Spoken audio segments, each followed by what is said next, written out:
best shows right here. This is going to be the Hello, best. y'all. I'm so excited. I'm so excited. Hello, y'all.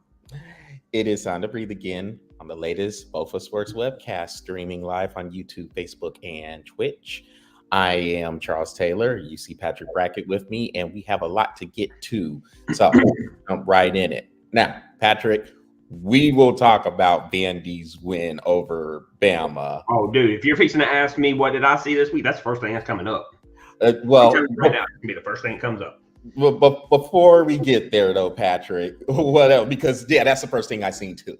So, I'm telling you right now, the first thing I talk about. If you want to go somewhere else, you got to go somewhere else. I'm too excited.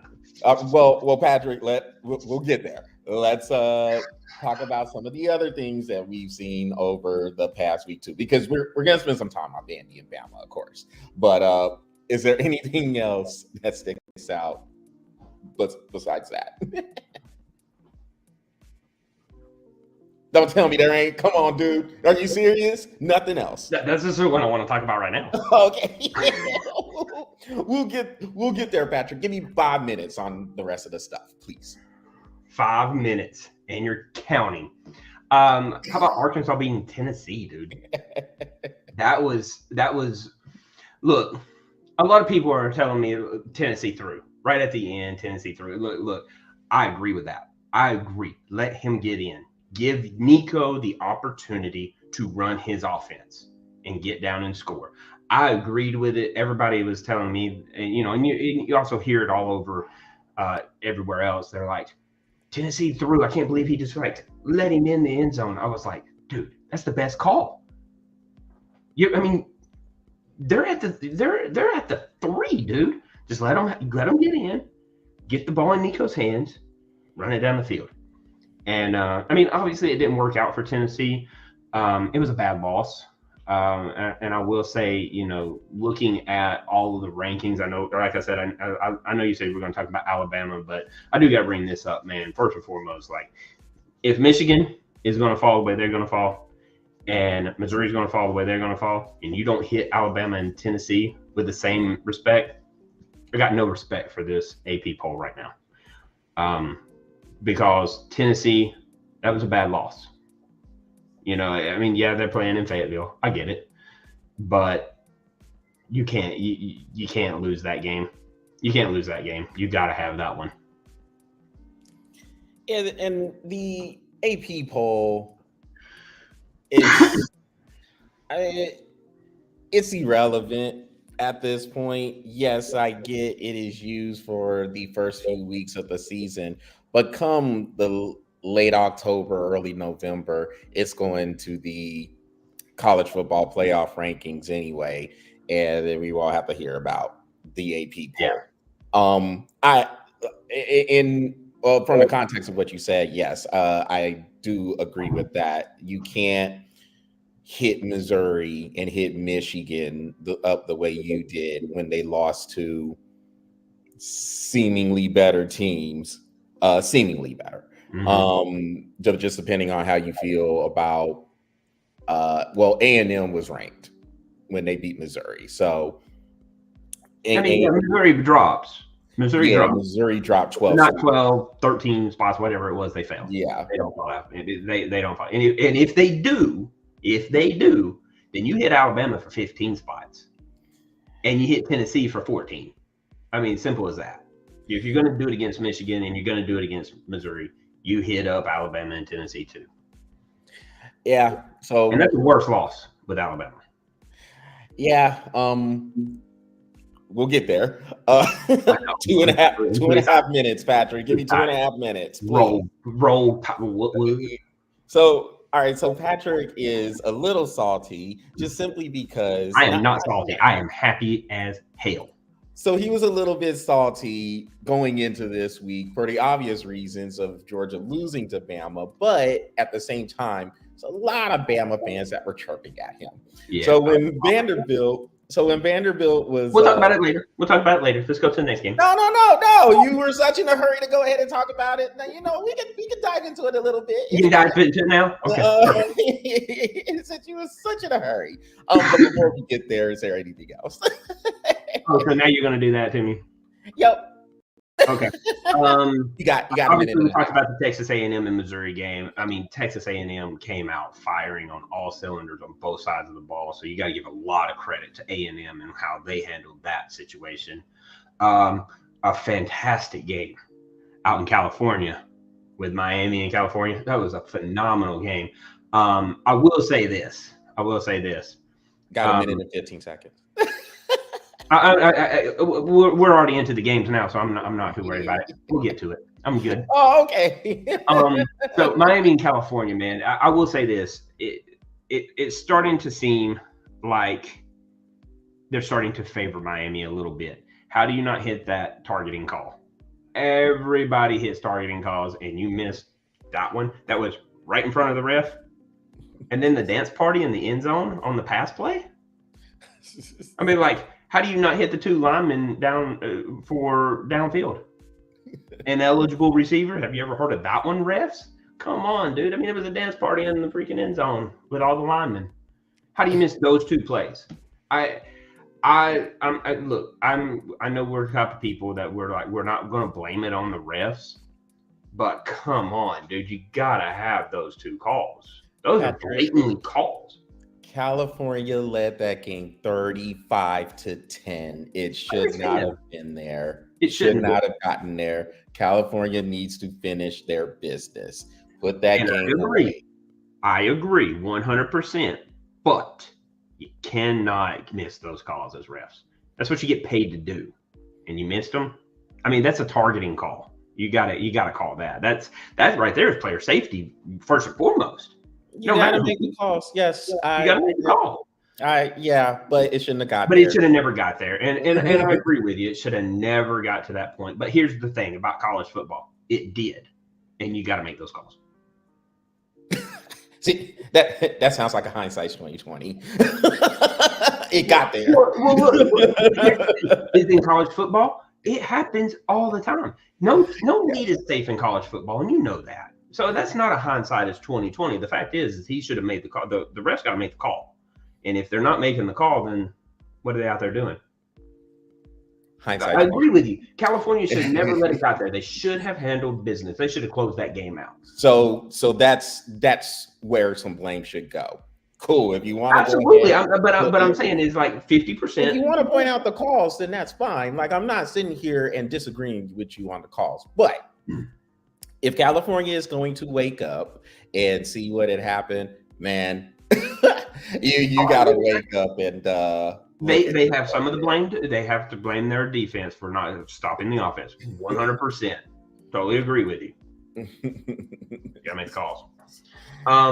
Yeah, you expect the refs to do their job too. Yeah, get it. Yeah, they got to do their job. Washington beating Michigan.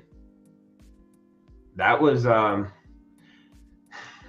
dude. I don't even want to look at our graphic, dude. I really don't. You don't even. It's coming up. It is coming up, dude. It's coming up. We can't run from it. It's coming up. It was ugly. It was ugly, dude. I mean, don't get me wrong. The graphic's going to be really ugly, but you know what? I'll take it for a week that we had because, I mean, these games, Minnesota beating USC. Where did that come from? Lincoln Riley better get it together. You're in a different conference now. This ain't Pac-12. Get it ready. And then I just got one more game, and then we can move. Ole Miss dominating South Carolina the way they did. I mean, on both ends of the ball, the special teams they were just swarming. After that loss they had last week, I'm talking about Ole Miss. After that loss, Lane Kiffin fixed some stuff, man. I'll tell you, he fixed them. Now, it all depends on how the rest of the season goes, and we all know that. And this is a week-to-week league. We get that too. But, man, Lane Kiffin fixed it. To go into South Carolina and beat them 27-3, I give him a lot of credit. I give Lane Kiffin a lot of credit for putting them on watch, because the way this week went, it apparently was anybody's week. Let's see. We got a comment in here. I do need to get back on Discord. We were talking about that when I was down there last week with you. So like the comment. And well, hey, we appreciate it. What is it? This is Pop CL Pop. I hope I said it right. I hope I said it right. But he's talking about the stream's creativity and quality. Appreciate it. We're trying to do what we can, trying to add little by little on this product. So we appreciate it. And yes, I do need to get on the Discord. And that's Charles' fault. They ain't refs can't make a call on that one. But yeah, it's got. But I'll take responsibility for that. I'm not looking for no refs calls to bail me out. But we even had that discussion last week. I was like, "Get on that Discord." You did. I will. You didn't. Fumble. So, yes, you're right. Everything that you did discuss, yes, Ole Miss coming in ready to play against South Carolina, because we both had South Carolina winning that game. They didn't give South Carolina a chance in there. They put it away and show some very good defense along the way as well. Yes, the A&M dominating Missouri like they did, and if you're going to get that A&M, they're also going to be a factor. They're number one in the SEC now. Yeah, they're going to be a factor. Yes, they're going to be a factor in the SEC race too. And then Michigan and Washington. You got to give Washington credit, because Washington was able to stand up a little bit against Michigan's running game. They got some yards put on them a little bit, but it wasn't nearly like what we saw when they played the national championship game last year, where Michigan ran for almost 300 yards, or maybe it was 300 yards. I think this time they gave up about 170, but just enough to where they could stay in the game and pull it out in the fourth quarter. So give Washington credit too. Yeah, tons of credit, and they played well on defense too. Like that was their game. That was their coming out game. So good for them, because they haven't looked that solid all season, and then all of a sudden they go against Michigan and they did what they did. I mean, I don't even think Michigan even had over 150 rushing yards. Yeah, it was. I think. Yeah, they had 170, but still though, very still. I mean, compared to what Michigan have been doing running the football, pretty good. Yeah, pretty good what Washington did.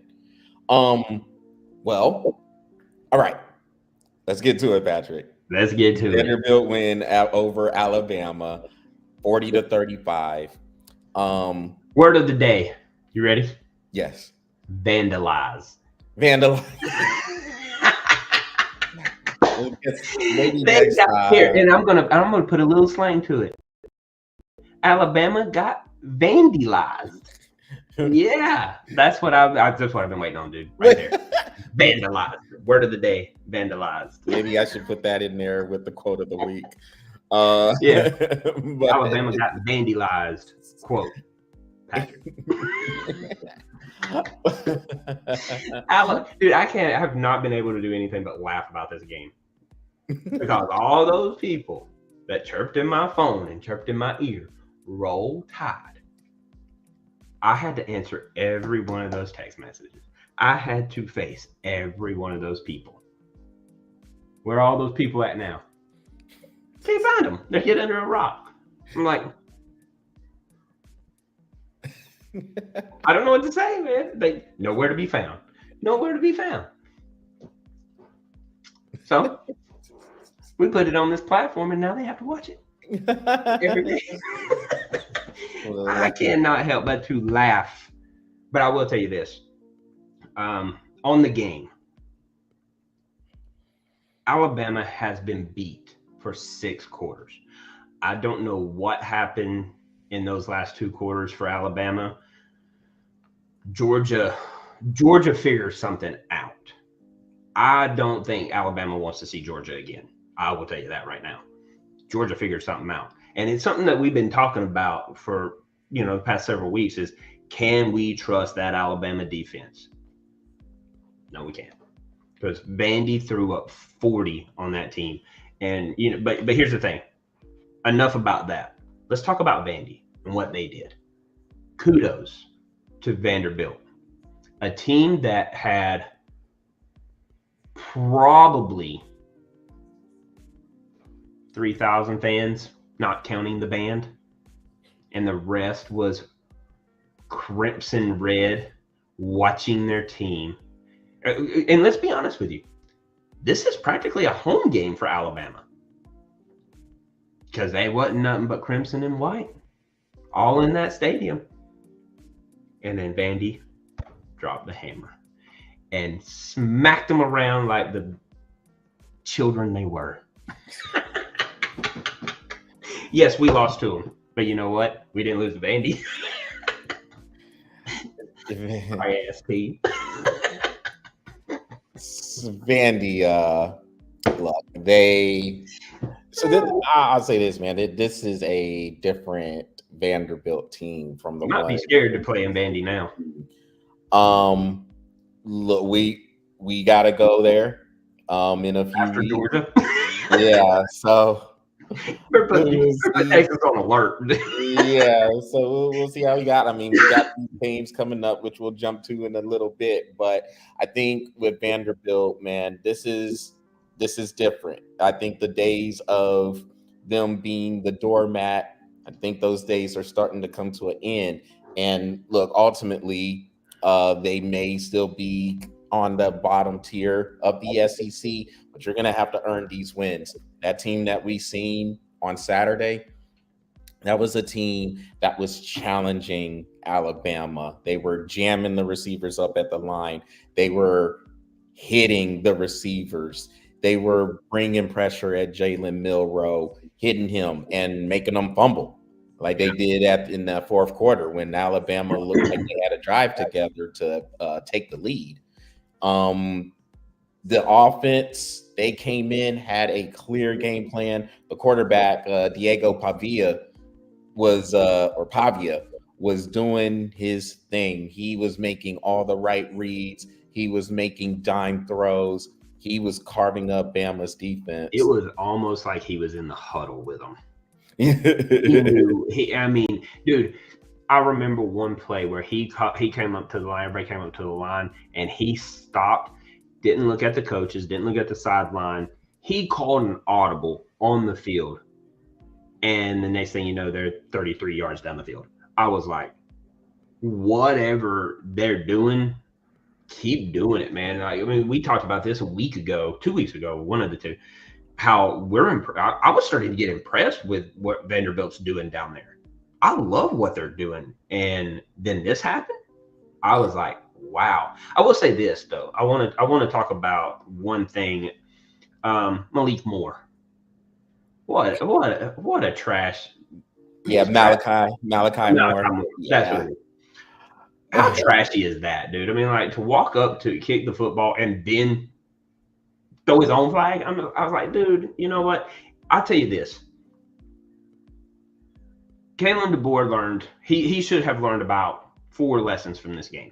1, there's no off week in the SEC. You can have that off week in Utah or wherever you coached at, and then you can have that off week in Washington. You come to the SEC, there's no off week. Vandy will get you. Nick Saban knew that. That's the reason why nobody lost to Vandy when, they were 0-60, dude, in top 25 teams. 0-60. And they haven't beat Alabama since 1984. So he learned one thing. He learned that quick. There's no off weeks in the SEC. If he doesn't punish him in some way, because I remember Nick Saban running up and down lines. Remember when the kid did the horns down? Yeah. Nick Saban was on his ass. Like, he don't play that. He goes, don't you ever do that again. And I don't even think that kid played the first half of the next game because of that. But Kalen DeBoer's not even going to punish this kid. If this is the way he's going to coach, he's going to lose this team within a year. Yeah, and I think since this is his first year, I think it's fair to give him a little bit of a chance to see how he does handle it. Because and I can say that because you never know what internal punishment is being done. If you don't know what's going on in the locker room, being taken away, yeah. Or maybe he loses his captain patch or something like that. Like you don't necessarily know. I mean, I guess it's one of those things where you could punish a guy without actually taking away some playing time. And so it just depends on what is being done within, because that's the main question. Yeah. And what Kalen DeBoer said during that press conference, well, we're going to find out a lot about ourselves as we go forward. Well, yes, you are. Yep. And that starts with you as the coach. Yep. And so, yeah, this is a loss. Very shocking. You don't expect Bama to lose to the likes of Vanderbilt, but this Vanderbilt team, they came in there. They had a clear game plan. They punched Alabama in the mouth, and Alabama didn't quite get their footing for the whole game. They had a 2-1 time of possession, and Vanderbilt had the ball for almost 40 minutes. So I mean, bro. Yeah, they were putting it on. They were putting it on Alabama, and Alabama, they did punch back. I mean, they were able to respond with the offense. Ryan Williams made another ridiculous reception. Seems like that's a weekly thing for Ryan Williams, but he made another ridiculous reception on the sideline and had another touchdown on a quick end around. But Vanderbilt just never went away. They never wavered. They continued to come back. They had an answer, and the defense made enough plays. They had a pick six, got a strip sack fumble on Milrow. This Vanderbilt team, if that's what we're going to get going forward, there's you better take. I'm glad we don't even have to play them right this year. Yeah, get Pavia out, and then we'll go and bigger. I'm scared of that kid. That kid, wow. And we go in there. I'm glad y'all got to go. I'm glad we got to go after games against. After the Red River shootout in Georgia, we go to Vanderbilt. That's crazy. So we about to walk into this gauntlet now. But any final words on Vanderbilt before we move on to our terrible graphic in next week's games? One last thing. Keep doing it, man. It's like, don't waver from the game plan. Obviously, you see it works. Coaches, obviously you see it work. Do it. Keep doing the same thing. And whatever you did in the film room to study for Alabama, do it again. I mean, like, I want to see Vandy make some noise this year. They play Kentucky next week, right? Yeah. Okay. Yeah. Well, yeah, we'll see you then. I'm hoping that they show up, man, because if they do, and this is the Vandy you're gonna get. This is when so a couple weeks ago, and I know it's been all over like social medias and stuff, but you remember Nick Saban made the comment. He was like, the one place in the SEC that you shouldn't be afraid to play in is Vanderbilt. If this is the Vandy we're going to get, teams better start taking note that comment might not be the same anymore. And because if you're going to come into Vanderbilt, this is what you're going to get. And this coach staff is really putting a team together. You might want to start circling that game. Apparently, Vanderbilt circled Nick Saban's message. Apparently, everywhere. As soon as that hit, they were even playing it on the Jumbotron. I got one more thing to say. How about them? I did not give them credit at all. Vandy does not. They're not used to this. They're not used to winning. So it took them, 25 minutes to tear down that goalpost? And put it down the Cumberland River. They took it down the street and got it to the river, dude. And then threw it in. Hey, and here's what's crazy. This is what I loved about it. This is what I loved about the entire thing. The cops didn't arrest them. They gave them a police escort. Yeah. Loved it. I loved it because that lets you know that Nashville needed a win like this. They needed it because they're gonna look. Vanderbilt's getting money. They're getting money from all the other teams that come in and be like, "Hey, this is a win. I'm going to go to that Vanderbilt whoever game," and it's literally a home game for the opposing team every single game. So Vanderbilt's still getting money off of football, and it's not Vanderbilt money. It's Georgia money. It's Alabama money. It's Kentucky money. They're getting paid. So they don't care where the money's coming from. It's all green anyway, right? We would agree with that. So they don't care. But let me tell you, they're going to get some Vanderbilt money now. So good for them. And then I want to say this because like Vanderbilt's not used to it, so it took them like 25 minutes to tear down one goal post. They got one down. That was it. If you went to Fayetteville, it took them 5 minutes to get both of them down. So wow. I think the other places they have the automatic, they just kind of come down so they don't get torn down. And like you said, they're probably not used to it in Vanderbilt, so they just left the old school one side because we're not going to sit there and get an upset victory like this. So the fans had to put in some work. Yeah, dude, when I saw them jumping on it, they were like across the pole. I was like, dude, they haven't had practice at this. They have not had practice at this. But you know what? I was like, get it down. And here's what's crazy. I was a little bit frustrated with the ones at Arkansas. I was like, come on, guys. Come on. You do realize they have to pay money to put them things back up. I was like, come on. At Vanderbilt, I was like, tear that down. Put smiling emoji faces on everything and go, roll what? Yeah. Tear it down. I was like, get both of them. I was like, after about 20 minutes, I was like, all right, look, just get the one and get it out. Just do what you got to do. But, all right, Patrick. Well, look, man, we got to move on to we got to move on to next week's. But yeah, good victory by Vanderbilt. We'll see if they can keep up the momentum. But definitely, this is a different Vanderbilt team from what we're used to. This isn't the one that's going to lay down. They're coming in here. You're going to have to earn it. So, all right, Patrick, I know you didn't want to see this, but we got to get to it. Oh, I know. This one's horrible, dude. So these are our records from last week. Yes, 1-5. What game did we get? Pittsburgh and North Carolina. And dude, I almost hit the final score exactly. I almost hit it because I had 34-27 was the final score that I had, and they won 34-24. Oh man, I almost had 3 points in there, but I didn't, and so I just missed it. That was the bright spot from all these weeks because from all these games because 1-5, and that brings us almost to 500. So we definitely we were doing good too. I know. Very ugly. You know what? Like I told you before the show, I was like, it was a bad week for my pickings, for our pickings, I guess. Mm-hmm. But you know what? I'll take it because look, how do you not love college football after this weekend? I know it was like this is the reason why in the South we love college football. That week right there is the reason why we love it. It's the reason why I like my wife told me, she was like, you got to pick. You can't watch football all weekend.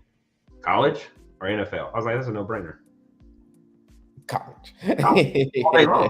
Like, look, I can get online and be like, oh, Atlanta lost? Okay. No surprise. You know what I mean?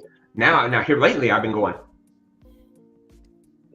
what? Kirk Cousins doing this thing? I'm like, I don't like him as a quarterback, but I'm like, hey, I like it. You like it? I like it. I don't like you, but I do like what you're doing, so keep doing it. So Patrick, we got to get to this week's games, man. So so what is on? Okay, we'll get to the Red River Shootout last. That will be my game last. Okay, so I won't pick that one then. Yeah. So which other one are you looking for? Or looking forward All right. to? Game, first, dude, we're doing it right off the bat. Okay. Ohio State and Oregon. This is going to be I think this is going to be a good game. I really kind of feel like this is Ohio State. Actually, this was probably for both of their first true test on what's going to happen. Especially with it being conference now, with Oregon and Ohio State. And Oregon, it's really hard to pick this game because it is being played in Oregon. I'm going to go Ohio State to win this game. But I will tell you, it will be a very happy day if I'm wrong. So I will take it. Just like this past week, it was a happy day. I went 1-5, but it don't matter. This will be that one game that I'm going to pick that I'm going to be happy if Oregon wins. But I do have Ohio State winning, and I'll go Ohio State. I'll go Ohio State 30 20 30-24. 30-24. All right, good score. I just think with this will be tough with the game being played in Eugene. You know, those fans are going to be really, really pumped up out there. But I just think, simply put, Ohio State just has a little bit too much for this Oregon team. Now, I think Oregon can score on Ohio State. I think this game will be definitely respectable. I don't see Ohio State running away with it, but I just think they're too deep, just too talented. That's their strength, is they just got so much depth, man, in every position, dude. And Oregon just doesn't have it like that. So I have let's go. I think it'll be a little bit higher scoring than what you get. Yeah, 30-24. Yeah. I'm gonna go. I think they win by 10. I think it'll be 37-27 is what I'm going with. They're just a little bit too much talent on the offensive end. They're running the ball well. I know they really hadn't been tested that much. They had a struggle in the first half with Iowa, but they were able to pull away in that first half, and we know Iowa can't score at all. But they're running the ball well. It looks like they're playing with some good balance. The defense is causing turnovers and playing tougher on the line of scrimmage. But we'll see. Maybe Oregon provides that test for them. Now, look, I would love to see Oregon win this game, of course, but I just don't see it right now. So, yeah, I got Ohio State 37-27. Let's go to the next game on the docket. So I'm gonna go here, Patrick. How about some Ole Miss LSU action? Knew you were gonna pick that one because that was the second game. I knew you were gonna pick it. Dang. Yeah. I got a good one. I got a good one after this one. After this one, though, so it's all right.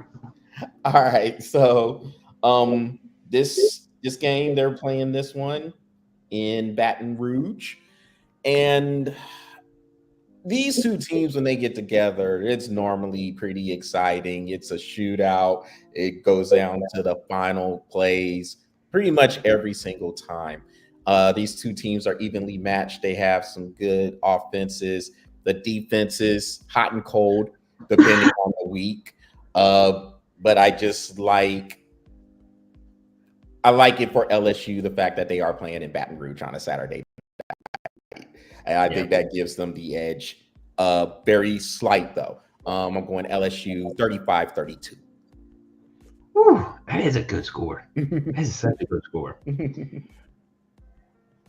I'm going to disagree with you, dude. I'm going to go Ole Miss. I figured you would. And this is the reason why. This is the reason why.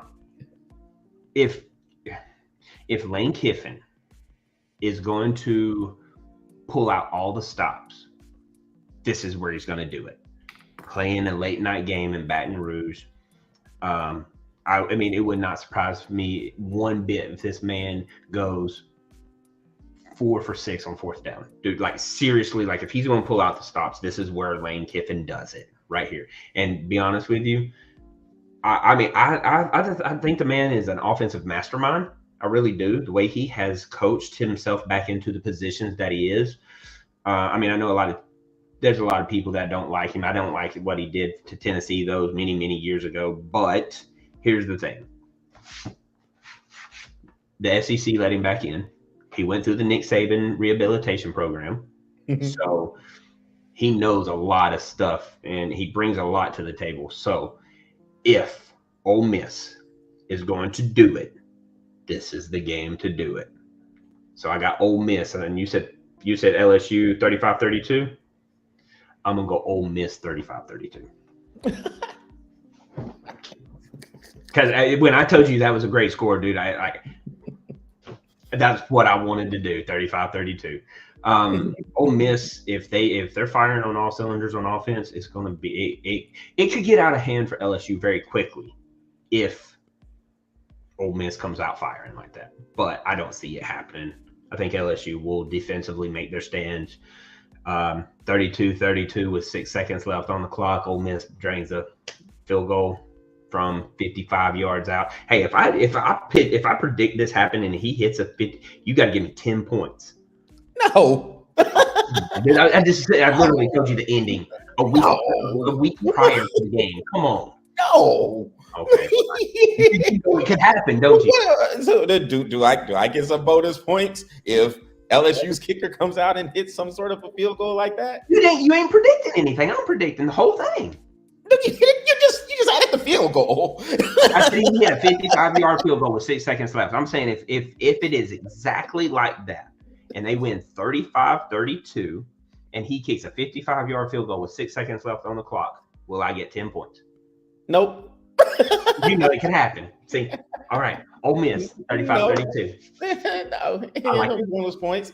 No, because you know it happened. Staying with the standard. No, it's not. Well, first of all, Ole Miss ain't winning, so I know it's not going to happen. Right. So Ole Miss will win this game.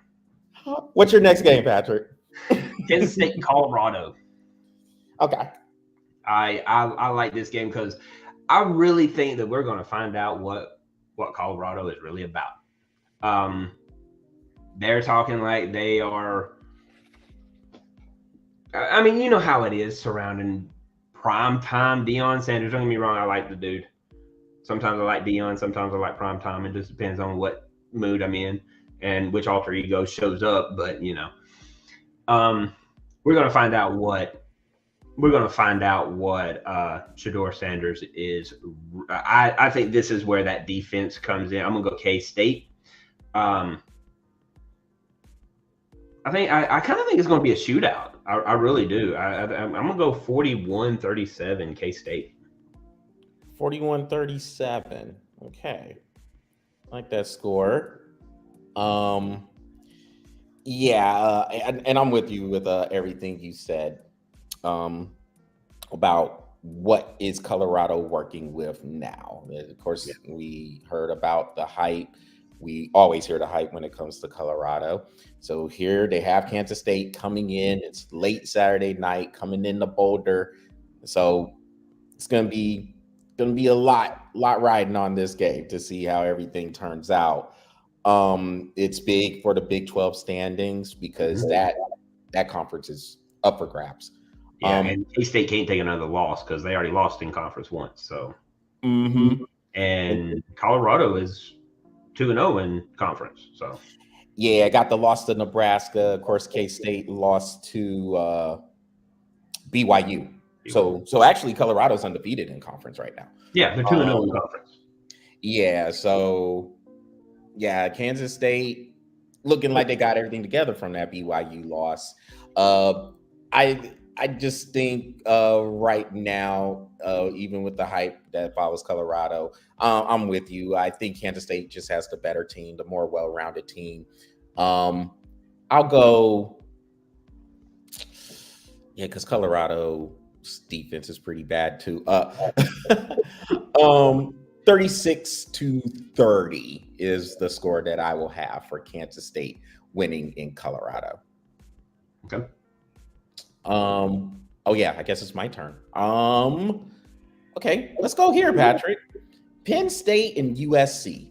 Now, this game is going to be out in Southern California, down there in Los Angeles.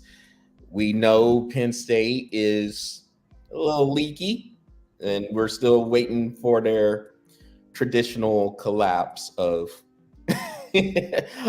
of playing Ohio State or Michigan, and losing. But I may not lose to Michigan this year. Yeah, right. They might get over one hump. Maybe.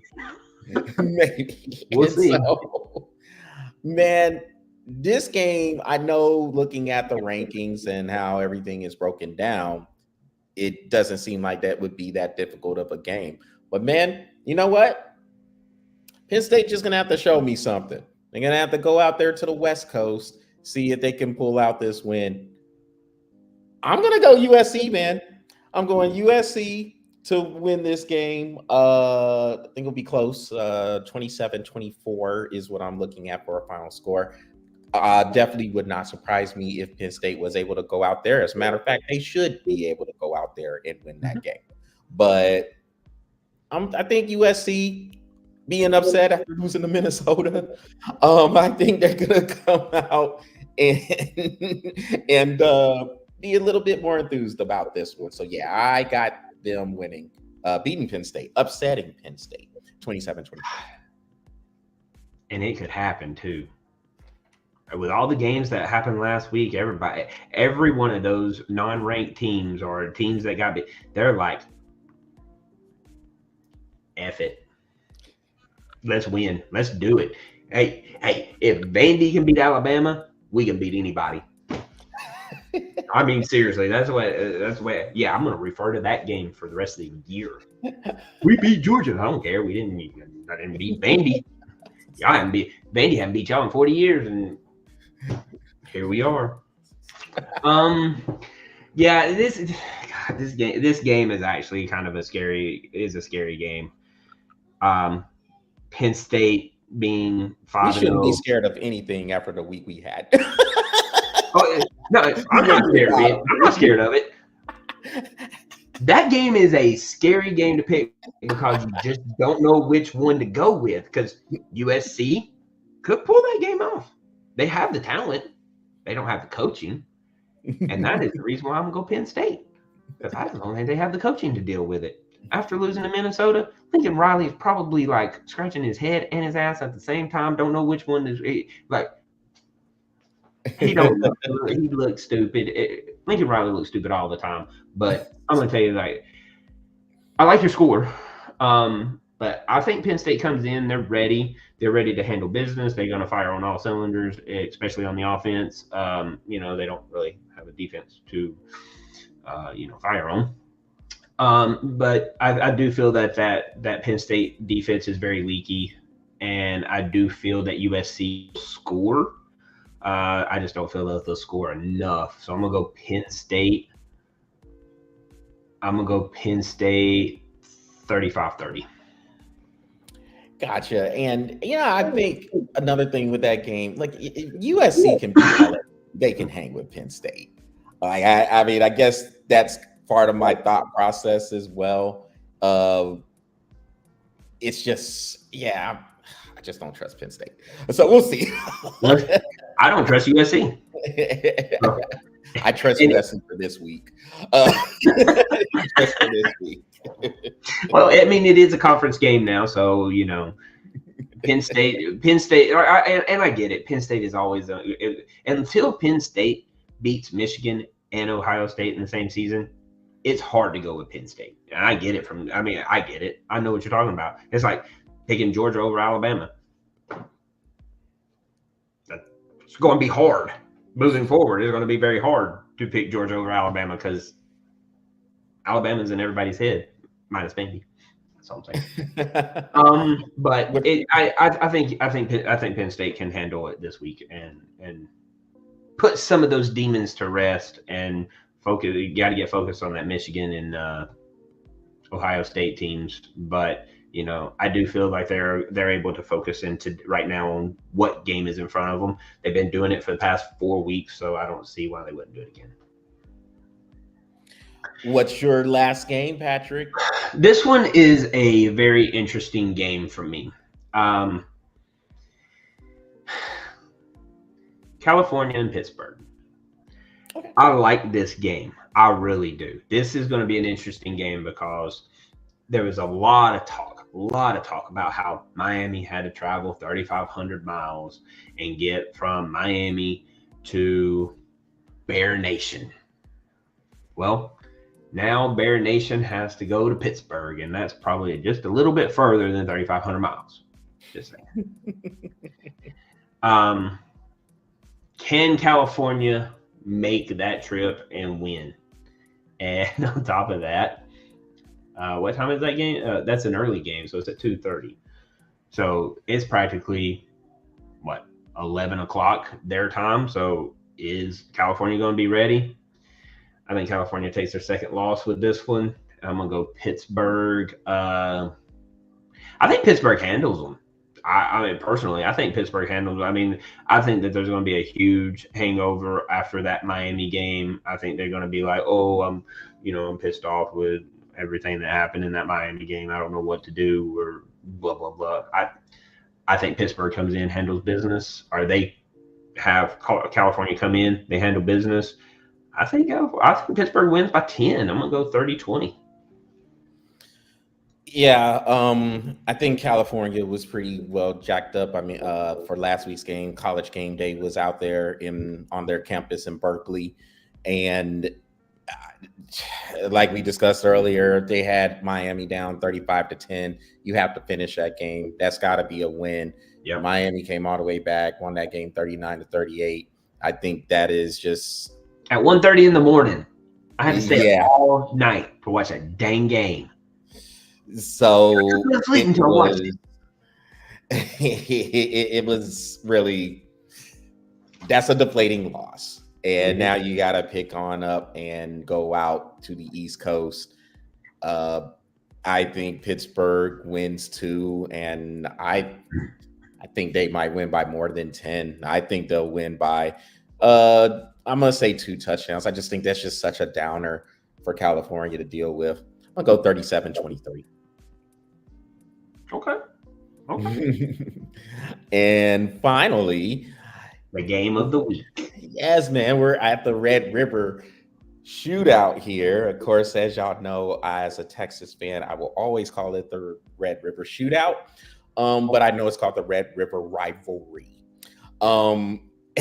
Be as it may, we got hated Texas North, and I really don't have too much to add, except I just think we are the better team this year. I think we're more well-rounded than what Oklahoma is bringing. I think Oklahoma, against good defenses, they struggle to score the ball. Looked at what happened when they played Tennessee. They got 15 points, had to go to a backup QB. They struggled to score the ball against Auburn. They had a pick 6 to actually get their score up to 27 points. I just think with what we're bringing, Quinn Ewers should be back for this game as well. So I think just with the balance we have, I mean, look, of course, I wasn't going to pick any different. But yeah, I think. Why would you?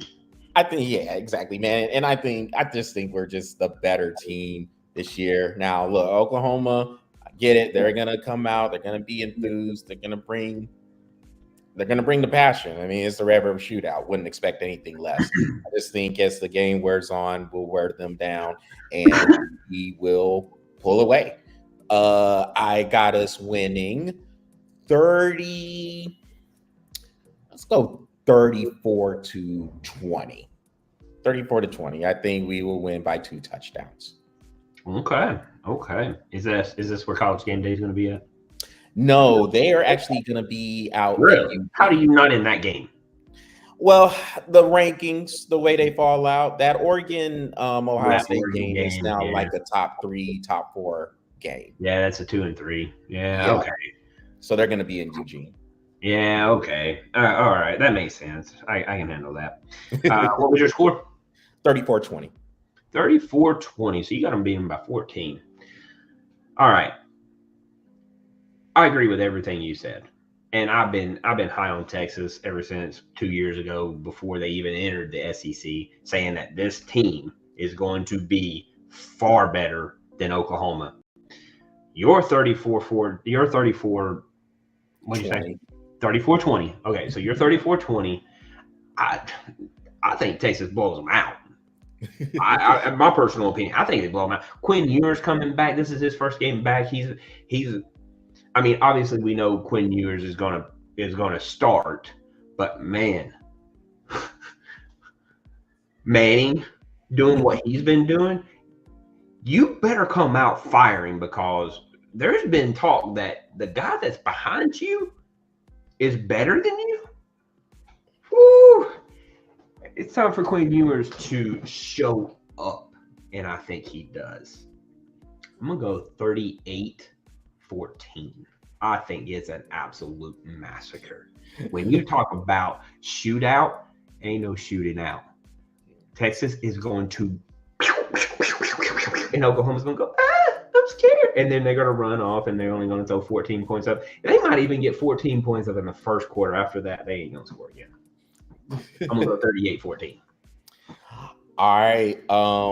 Let's jump real Statement win. Statement win.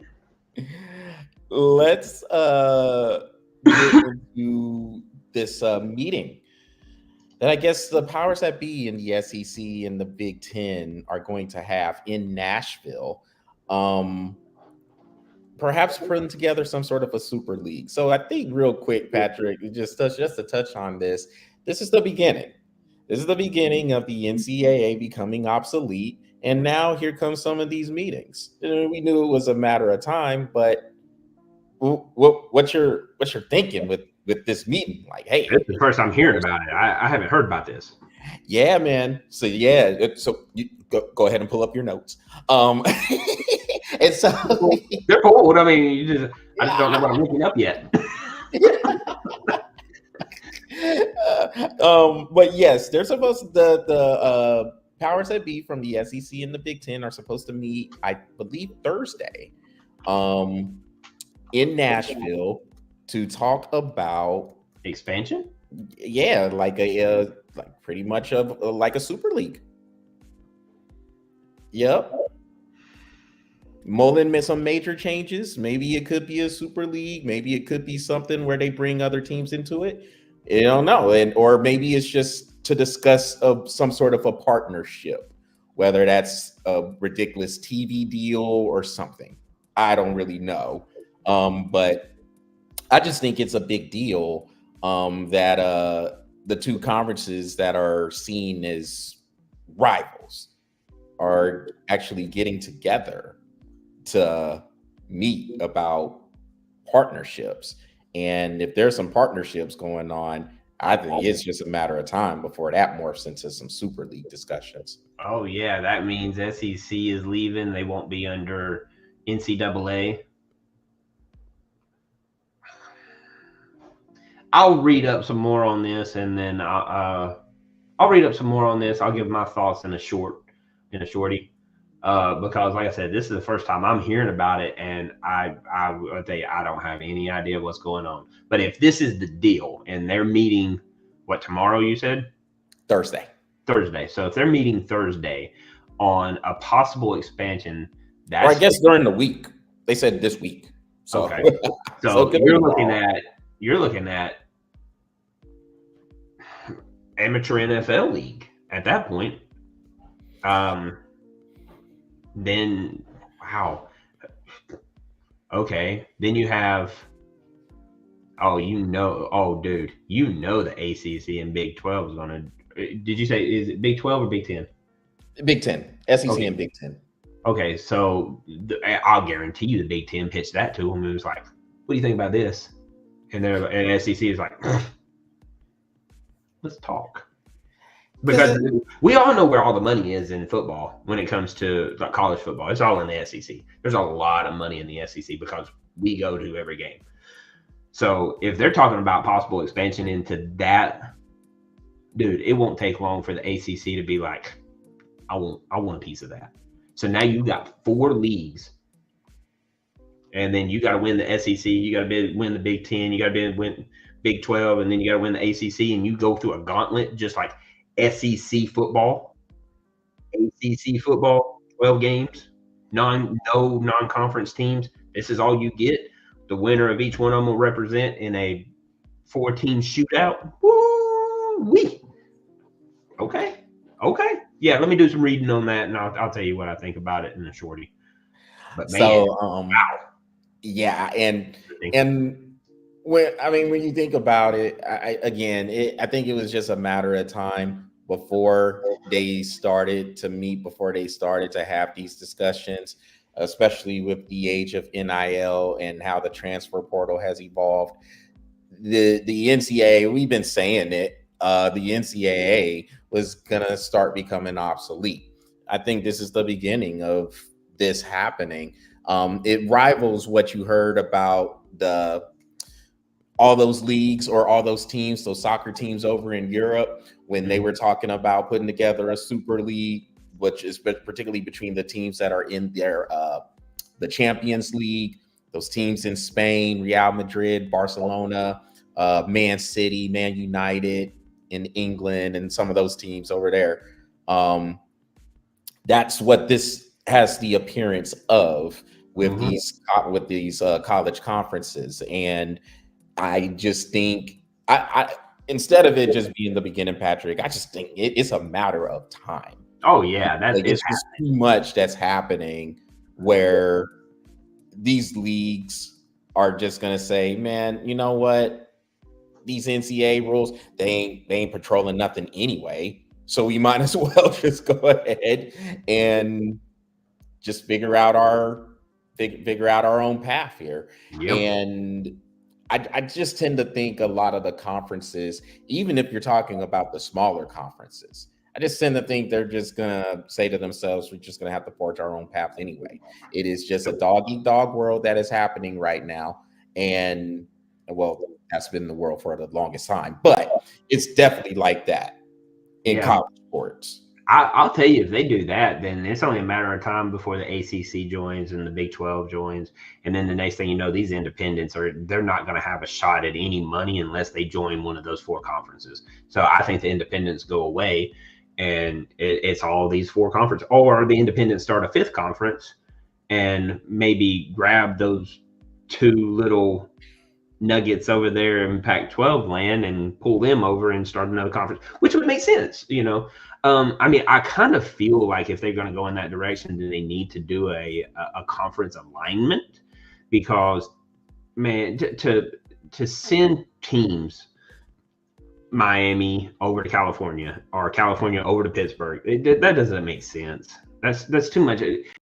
You need to do a conference of realignment, fix the conferences, do what you need to do, and then jump into it and dive into it and go.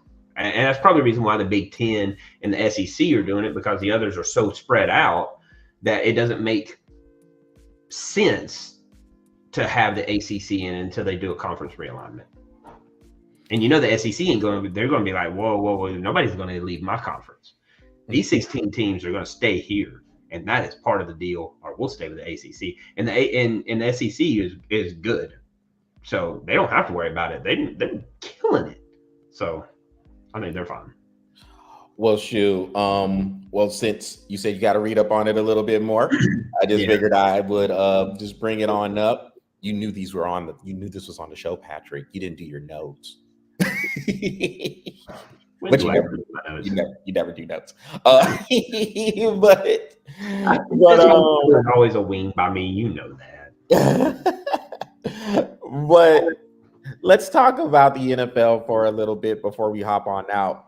What stuck out to you last week? How about my Falcons coming back? I went to bed and was pissed off. It was like Kirk Cousins threw an interception with a minute and a half left. This dude, garbage. I woke up and he was like, everybody in Atlanta's going crazy. I was like, why? She goes, Atlanta won last night. I was like, bull crap. There ain't no way. My team don't win with a minute and a half with the other team having the ball. I was like, that doesn't happen. I woke up and I was like, I'll look it up. Sure enough, I was like speechless. I couldn't believe it. So, yeah. How about the Falcons? Yeah, very good game. It was a back and forth contest, and Atlanta was able to pull it out in overtime after getting the field goal from Younghoe Koo. I mean, that dude's just been clutch for the last couple of weeks, but got the field goal to send it into overtime, and Atlanta won the toss and scored that touchdown. And now that division, you have those two teams, they're tied at 3-2. Excuse me, on top of the NFC South.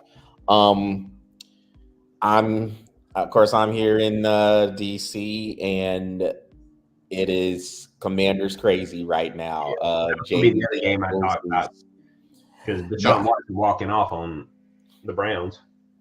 yeah, I what a horrible deal that I know, is for right? the Browns. Ugh. We were talking so highly of him at the beginning of the season, and then he He does did. this.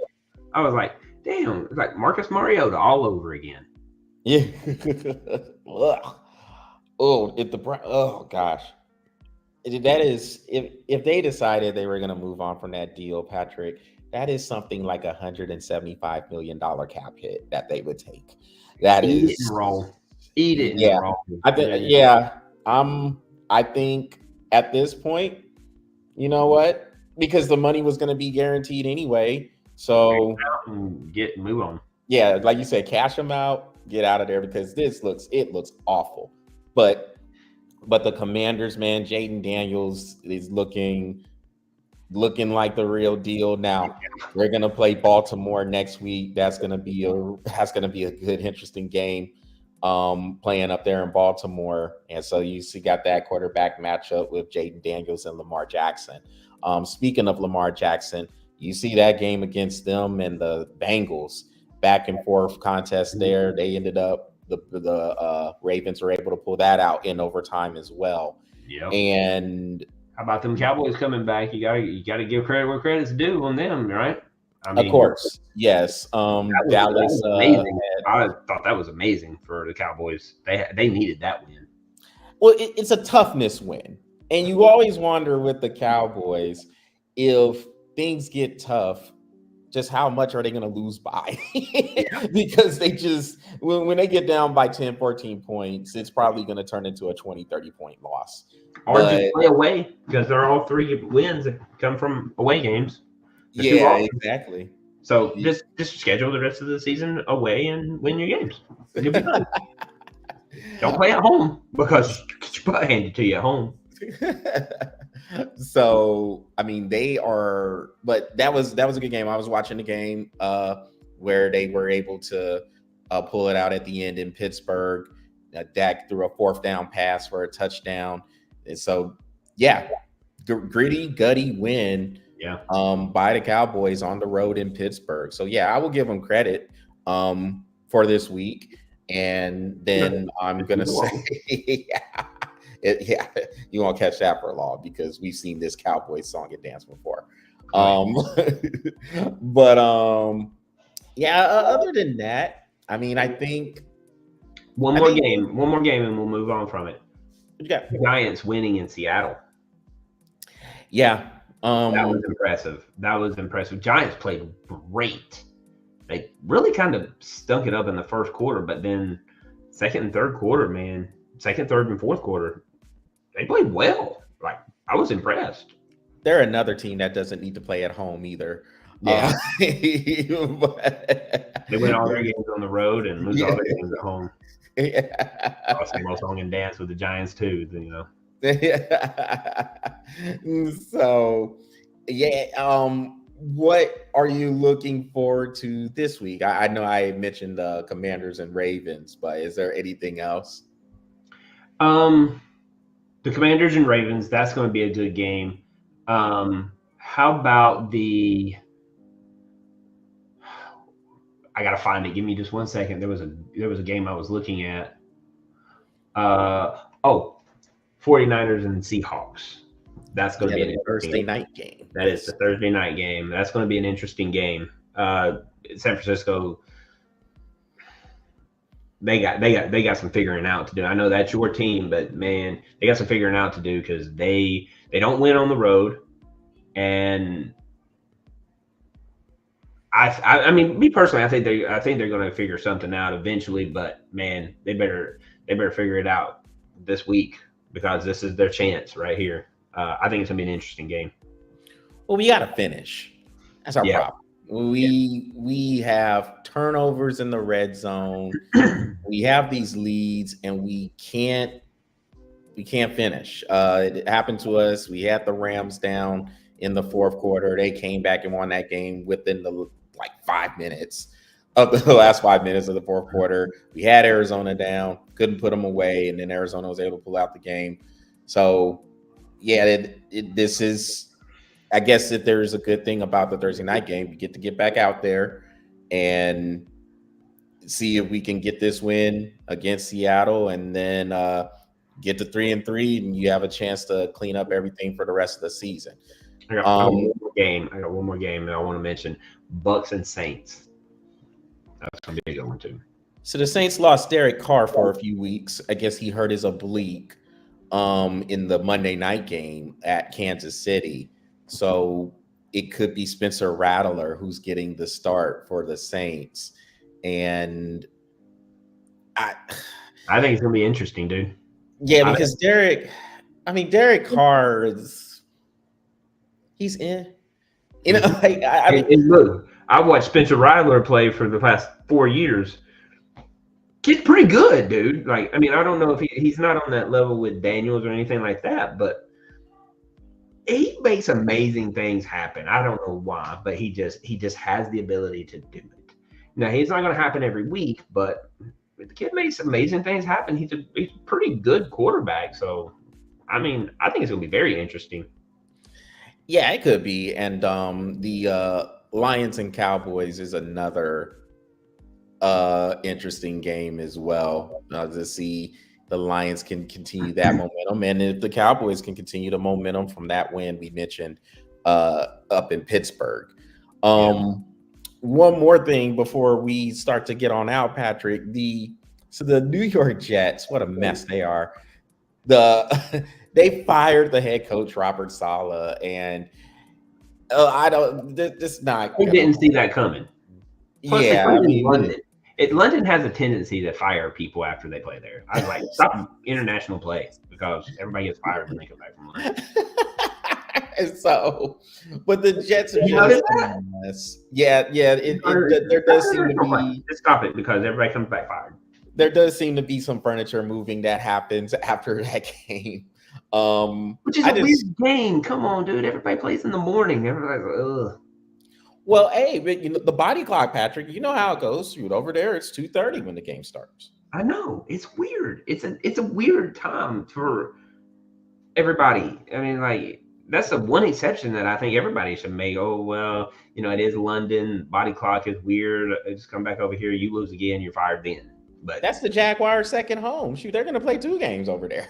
Yeah, except for unless you're Jacksonville, and then Jacksonville is like, it's just not a fucking game. You know, for you, for everybody else, that's weird. Yeah, you know the NFL.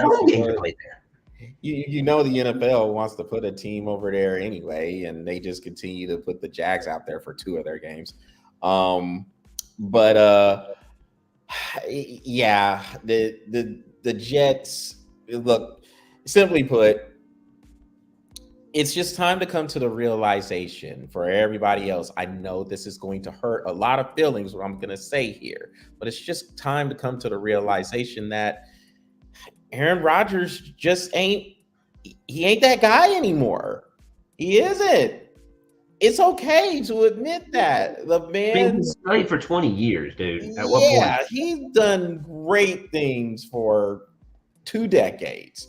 But right now, it's time to come to that realization. He's just not that guy. It's not enough just to have him, and because you have him, you have a chance to win.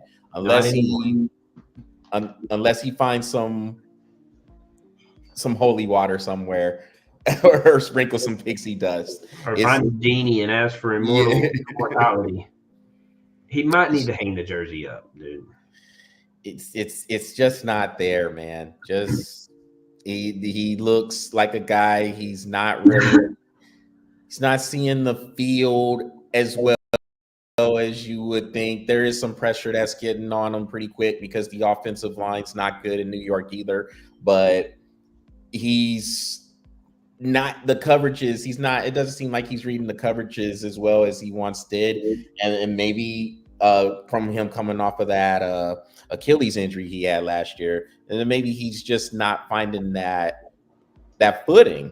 And you're not going to like this comparison, but Kirk Cousins is coming off an Achilles injury. Kirk Cousins had his Achilles injury far after Aaron Rodgers did.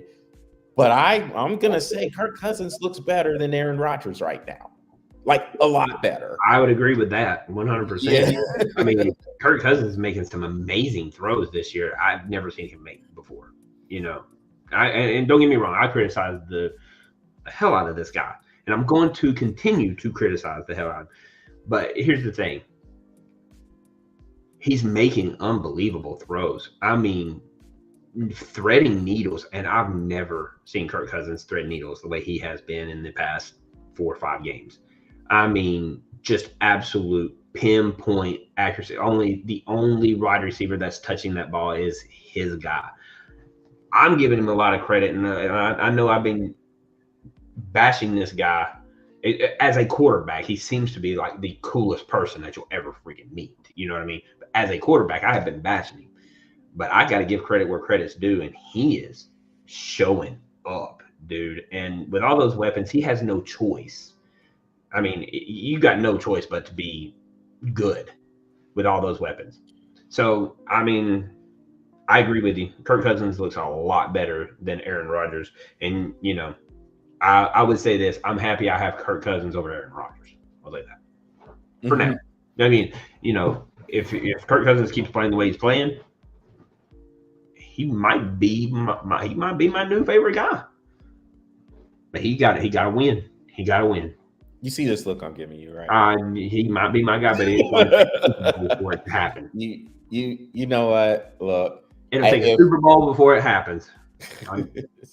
He can go 11. He can win 15 games, but if he doesn't win a Super Bowl and be like, nah, same old song and dance. Win 15 games, but you can't win a Super Bowl. Garbage.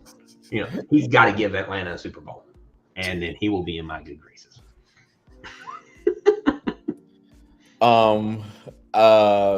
Yeah. Win or die. Win or die. Okay. We're 0-3 in Super Bowls. I'm just saying. 0-2, something like that. We can't win. So, damn Patriots. So before we wrap up, Patrick, because I see a rant coming. Yeah, I can feel it bubbling.